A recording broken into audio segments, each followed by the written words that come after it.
भी प्रोग्राम करते हैं जिसमें एक नंबर्स के एरे लेते हैं, फिर उनकी एवरेज फाइंड करके देखते हैं नंबर्स की।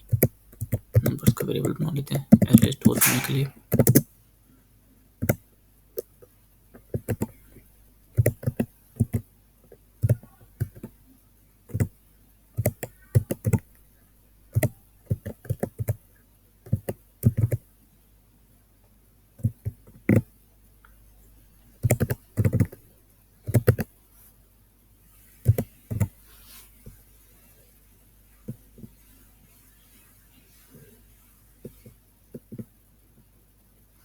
अभी एवरेज फाइंड करते हैं।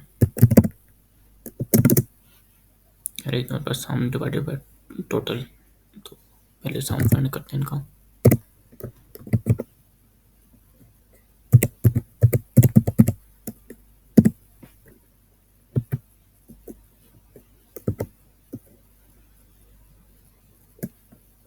टोटल लेंथ होती है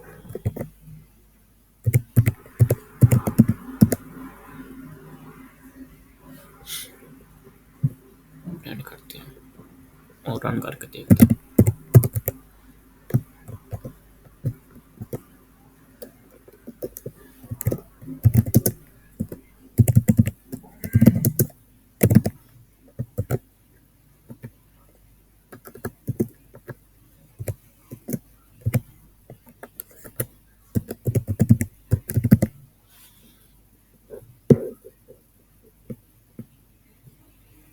ये तो मैं एवरेज दे दी ट्रू नंबर्स की।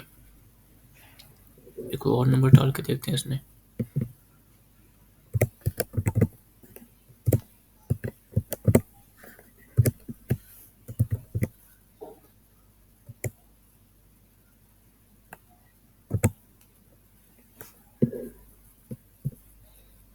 अब इनकी एवरेज फाइंड करते हैं और इनकी एवरेज 72।